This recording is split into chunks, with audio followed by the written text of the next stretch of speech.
Welcome back, viewers. Today is another video over making decisions. In this video, I'm actually going to show you a project that I built and talk through it and then run it so you guys can see how it functions. I was looking over my channel analytics and I saw that a lot of my viewers really enjoyed that video of the generic document creation that I made, where here is a project that you can mess around with. Here is my demonstration of the project so you know how to use it and function, and then here is some output documentation on it. So because I saw that once that video was posted, it got a lot of views immediately. So I'm going to balance out my channel that way, where I'm going to have instructional videos and then I'm going to have project videos where you'll see me build something that's helpful in decisions or demonstrate a project that I've built in decisions, and then share that project with you guys so you can use it, manipulate it, learn from it, and do whatever you want with it.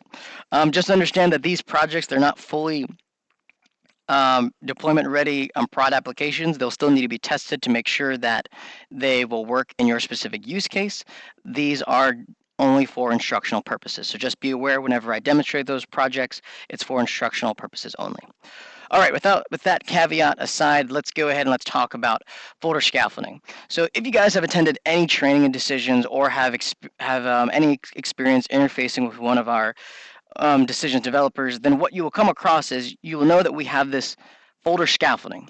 And what we mean by that folder scaffolding is we have a folder structure that we adhere to in decisions. This is a best practice. It's not a hard, fast rule that you always have to follow, but it is helpful. And it goes like this. So we have our project name, which is our designer folder, and then we'll have a series of subfolders that's going to be flows, forms, rules, pages, dashboard. Ugh, I can't spell today. Dashboard, data types, and so on and so forth, right? This is generically what we do. We have a designer folder for each element in the process, except for the dashboard will be a normal folder because we always place our page on a normal folder so it can be viewable in the end user portal. And I believe there is some type of data folder. We'll run my project scaffolding to find out. There is a data folder because sometimes you will build a project that needs to store data within decisions, and we store data within a normal folder as well.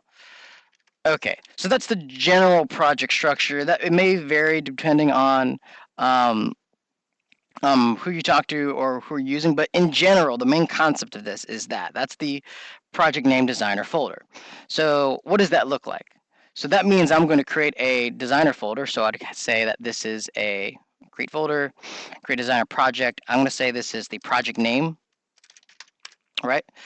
And then in project name, I'm going to have a subfolder in this called flows, create, and then I'm going to go back to project name, and then I'm going to have a designer folder or designer project folder called forms, and we're going to keep going down the list. If I'm going to store data in decisions, then I need to create a normal folder just called data generically, and then so on and so forth. So basically, on the notepad that I was just showing here, I'm just building out designer or normal folders for the perspective name that you see on this notepad. That can get a little arduous, right? That can get a little difficult. Or not really difficult, but just can get arduous that every project you start, you always have to, create a new folder, create the project. Man, it'd be so great if we were building a tool that could automate this. Well, hey, guess what? Decisions is an automation tool. So my project today is to show you how I have automated that manual creation of the folder structure. So whenever you start a new project at your company and you need to what we call scaffold the folders, you can just run a flow that scaffolds it for you. So I have project name here. I'm actually going to delete this folder, and I'm going to show you with a click of the button, I can have all my folders already scaffolded. I've already created a workflow catalog for this. So I'm going to left click this. I have a text box. I can type in the project name. So I'm going to call this project name, and I'm going to leave it that way. And then I'm going to generate my project folders. Once I do that, you'll notice that now my browser decisions has refreshed. It has created the project name and created all the folders that I need for this project. And another thing to notice is that it attached the project or all these folders into a decisions project. What I mean by decisions project is that if I export this, it already has attached these elements as dependencies together. So if I need to send it to a colleague or send it to someone else, I can just immediately export it. So if I click here and immediately just export, I can just say, hey, project with dependencies, continue, and then I can just download. I don't need to add it to a project because it's already part of a project. Alrighty, so that's the flow. Let's take a look and let's see the guts of how that flow ran. Okay, I'm actually going to delete this so I don't clutter up my designer. Okay, now let's go into my folder scaffolding, and all I needed for this. Now, there's many ways you can do this. My way is not the only way you can folder scaffold, right? You can do this many different ways. The way I did it, I only needed 3 designer elements. I have a flow, I have a form, and I have a rule that just says, is the folder named data or dashboard? Because if it is, then I need to create a normal folder, not a designer project folder. So that's why I have that rule. Let's dive into the form real quick. So in the form, it's just a text box that has the data name, project name. I have a cancel button, which is just a close, or actually it might be an actual, I think it is an actual actionable button. And then I have my other action button, which is generate project folders. Very simple form, not complicated. So I'm going to go out of here. Now, let's go to the flow that is more involved than the previous 2 designer elements. Actually, before we do that, I don't think I showed the rule. So in the rule, it's just a simple either or statement, folder name equals data or folder name equals dashboard.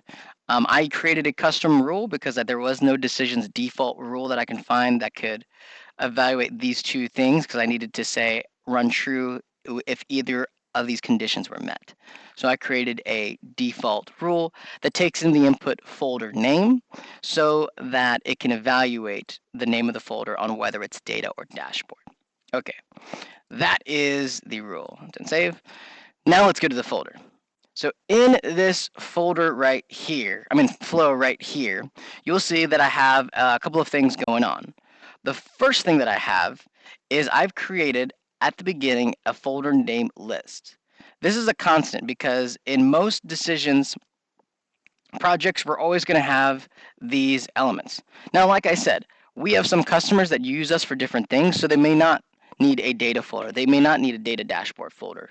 So you can adapt this project to say, hey, I want to allow users to select and pre-build this list with the folders they want, and then decisions will only create those folders. So that you can add to this project. It's pretty simple. But for my use case, I just wanted to create one project that could just create all these folders, and the ones that I use, I'll use it, and the ones that I don't. But you can adapt that. Then, so it creates the list, and then it goes into this form. This form, that's the one I just showed. It just takes in a project name, which the user will specify. So that's why this one's left to unknown, because the user is going to supply that information. Then what I do is I generate a GUID. This is a step that what it does is it generates a unique ID for, I think it's for the folder ID, because whenever I create a root folder, I need to pass in a folder ID. And I wanted this to be dynamic, and the cool thing about the generate GUID step is it will always generate a random GUID that is unique. So that's why I have that. You can search for that in the toolbox. It's just generate GUID. Now, so the create root folder, I don't think you can search for this. Create root folder. So this step is not searchable in the toolbox because to find these steps, and I'm just going to caveat it this way, a good portion of these steps that you see on my screen here are found in the internal services category. Remember, the internal services category contains steps that cannot be found. That cannot be searched. They can be found. You just have to manually search for it. So in order to manually search for it, you have to know where that location is. And the location of that folder is integration. It's in internal services right here. And then you're going to look for folder service. So I'm just going to move this out here, and then I'm going to go to folder service right here. And then when I look at folder service, I will be able to get access to all of the different folder steps in decisions that I need for this project. And the one that you see here that I used is the create root folder. And that's what I have here. So in the process, I generate the grid, I create the root folder, and then what I do is I give the folder a decisions type. So the folder behavior type here is that this is a decision designer project folder.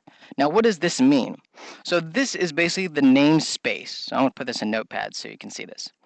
So not that Notepad. Let's get a fresh one. So so basically this is telling decisions what type of folder that you want to create. There's many folder types in decisions, but for the base knowledge that you need to know, there's generally two types. There is the normal folder, and then there's the designer project folder. So what this long namespace means is it tells decisions, it says decisions create a designer project folder. That is just the type and the namespace for that designer project folder. So this is a key thing to remember. You can type this, or if you look at this project, remember that that is the namespace for the designer project folder. Now, so I create that root folder with the GUID. It's going to be the project name, which is a variable that it gets from the project name that it gets from the form. So now, what we're going to do is now we're going to go into a loop. And what I do is I loop through that list that I've instantiated at the beginning, and I said, hey, for each item in that list, which I've renamed to folder name item and the folder name item index, what I want to do, the next thing we're going to do is we're going to determine whether the rule is, or whether the folder name in that list is data or dashboard. Because if it is true, then we're going to generate another ID. Then we're going to create a normal folder behavior type. And then we're going to attach the normal folder to the project. So with that, there's a couple of steps we want to talk about here. So the generate grid, we create the ID, but the normal folder, what I have here is this is also another step. You can see where it says folder service that I have found in the internal services category here, and specifically the folder service. I want to say it's this one, add subfolder. Let's see if I'm correct. Nope, it's not this one. Create normal folder, it is create subfolder. So I have create this one. It's create subfolder right here. So this one right here, what it allows me to do is says, hey, I want to create a subfolder. I want to give it a name, and I need to give it a parent, right? Because the parent's going to be the folder that houses this new subfolder.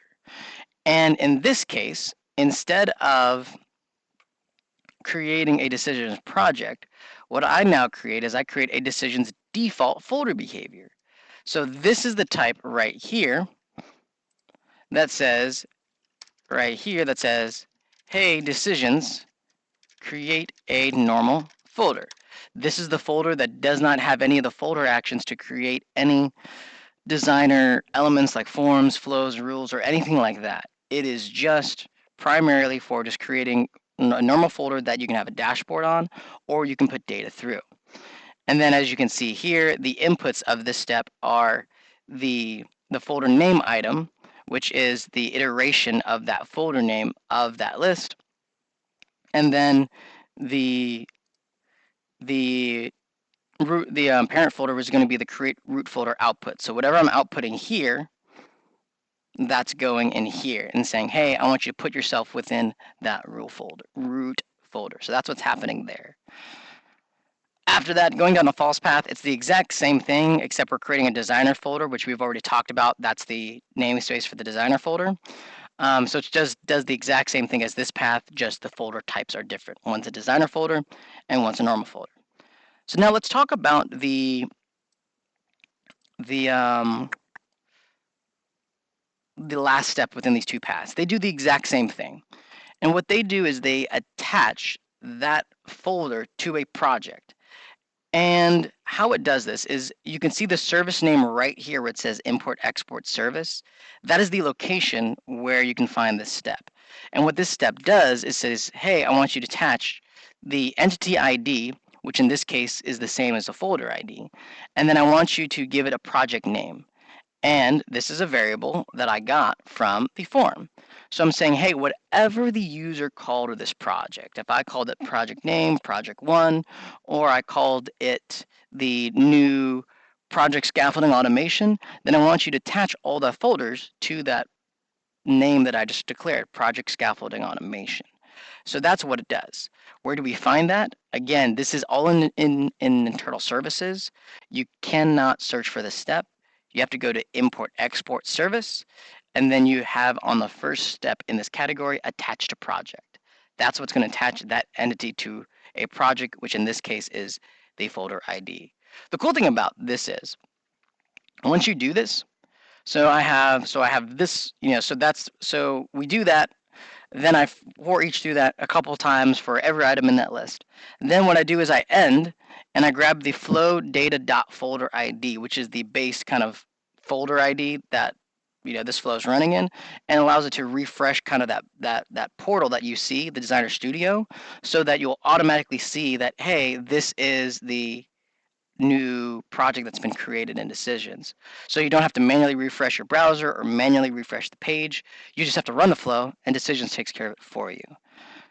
After that, I just have an end-form session. The reason why I like this end-form session is because it allows you to have different behavior options. And in one of the behavior options, it allows you to navigate to that particular project. So what I did is I selected navigate. Then when you have navigate, then it says what's the folder ID. So I'm passing in the GUID that's created right here. So I'm passing in that GUID, and then I'm saying, hey, I want to grab then I want to go to the page name list.